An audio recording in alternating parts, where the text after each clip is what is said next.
جو زندگی تھی پھولوں کی سیج تھی؟ نہیں، ہر طرح سے میرے اور آپ کے حبیب علیہ الصلوۃ والسلام کو تکلیف دینے کی کوشش کی گئی، جسمانی طور پر دی گئی۔ میرے اور آپ کے پیارے حبیب صلی اللہ علیہ وآلہ وسلم نے ان کا کون سا مال کھایا تھا؟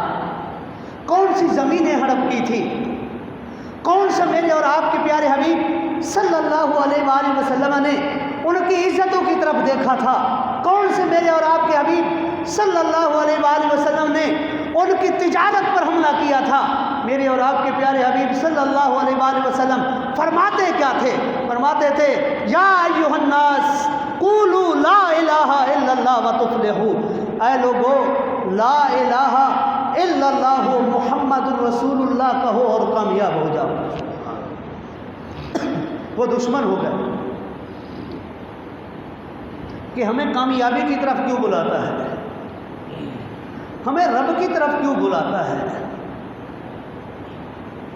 ہمیں رب کی طرف کیوں بلاتا ہے؟ جس طرح سے آج کل ہمارا حال ہے، ہم اپنے آپ کو دیکھیں، اللہ کے گھر سے 5 دفعہ کامیابی کی طرف بلایا جاتا ہے، 5 دفعہ بلایا جاتا ہے دن میں، 5 دفعہ۔ ایسے نہیں کسی خفیہ چھپ چھپا کر اتنے بڑے بڑے لاؤڈ اسپیکر لگا کے ایسی آوازیں جو دور دور تک سفر کرتی ہیں، بلایا جاتا ہے حی علی الفلاح، آ جاؤ کامیابی کی طرف۔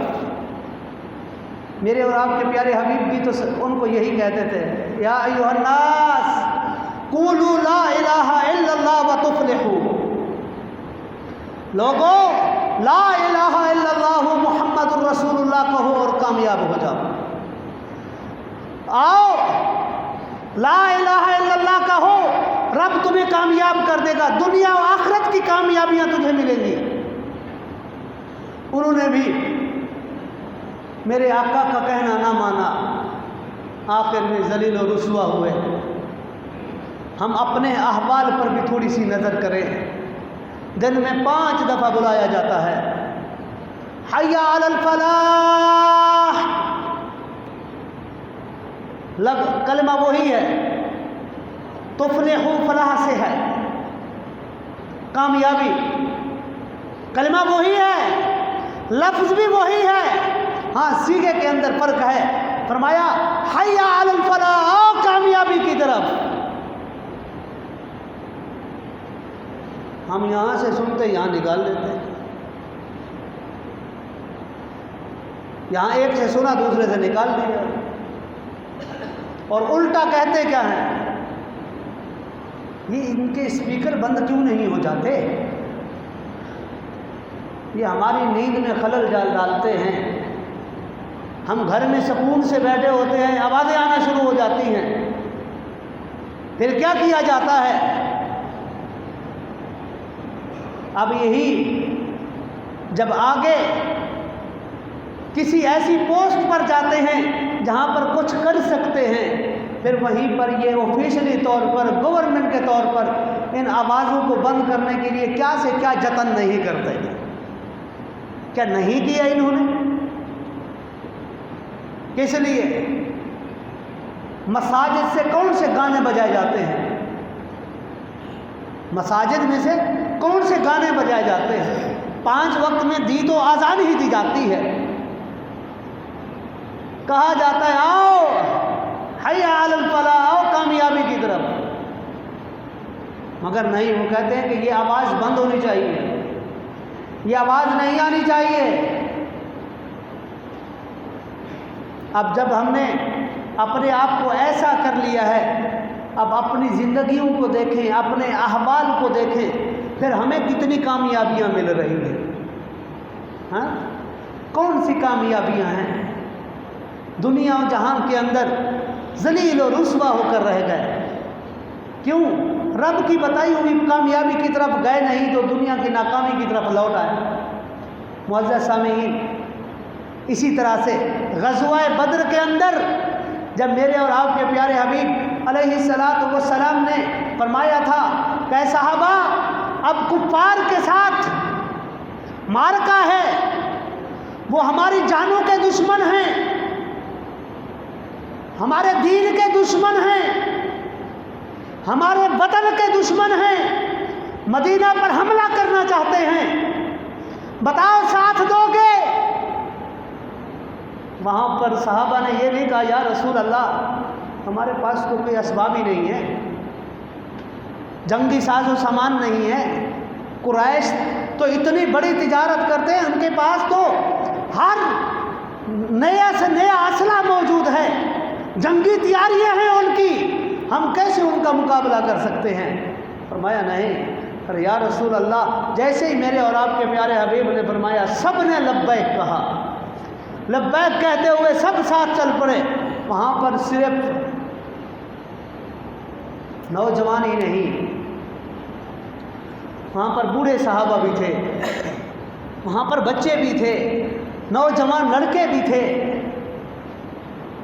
اور بہت ہی مشہور حضرت معوذ اور معاذ کا قصہ ہے جو ہمارے نوجوانوں کے لیے مشعل راہ ہے، ہم سب کے لیے مشعل راہ ہے۔ معوذ اور معاذ وہ دو بھائی چھوٹی عمر کے، ایک بڑا دوسرا چھوٹا۔ آقا علیہ الصلوۃ والسلام نے بڑے کو تو اس غزوہ میں شریک ہونے کی اجازت دی، مگر چھوٹا تڑپ اٹھا، کہا یا رسول اللہ کرم فرمائیں مجھے بھی اجازت دیں، میں بھی جاؤں گا، میں بھی جا کر اس غزوہ کے اندر آپ کا ساتھ دوں گا، میں بھی آپ پر اپنی جان نشاور کرنا چاہتا ہوں۔ میرے آقا نے فرمایا نہیں، تمہاری عمر تھوڑی ہے، تم چھوٹے ہو۔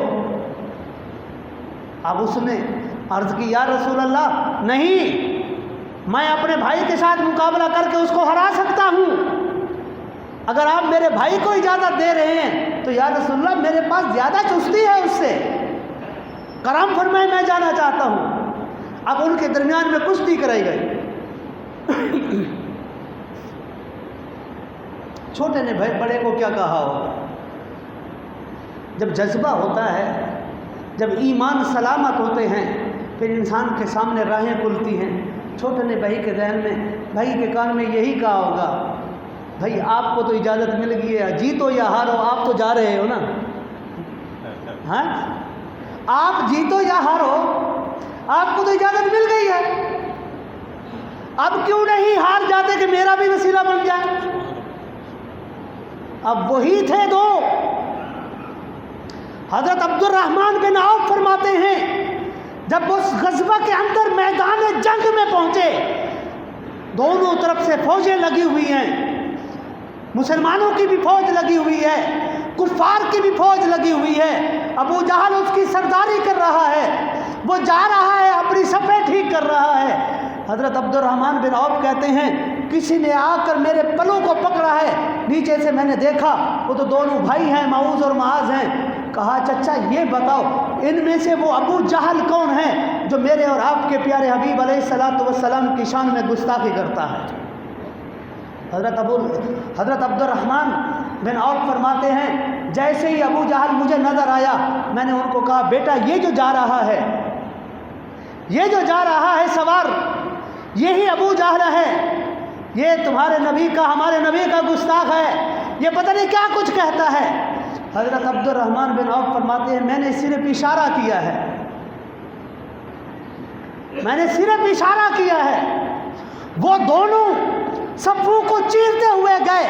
بتانے کے بعد جب میں نے اپنے ادھر دیکھا ہے وہ بچے موجود نہیں ہیں، تھوڑی دیر کے بعد کفار کی صفوں کے اندر کھلبلی مچ گئی ہے، پتہ چلا ان دونوں نے، شہزادوں نے ابو جہل کو اپنے سواری سے گرا کر، زخمی کر کے گرا دیا ہے۔ اور کیوں؟ اور کہا کہ تو ہے میرے حبیب کی شان میں گستاخی کرنے والا، تو ہے ہمارے حبیب کی، اتنے وار کیے۔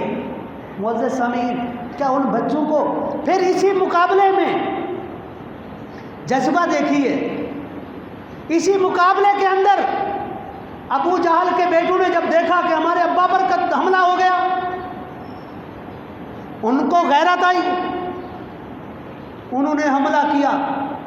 ایک میں آتا ہے ایک بھائی کے یہاں کندھے پر تلوار ماری, پورا کندھا علیحدہ ہو گیا, تھوڑا سا چمڑا تھا وہ لٹک رہا تھا, وہ پھر بھی مشغول ہے.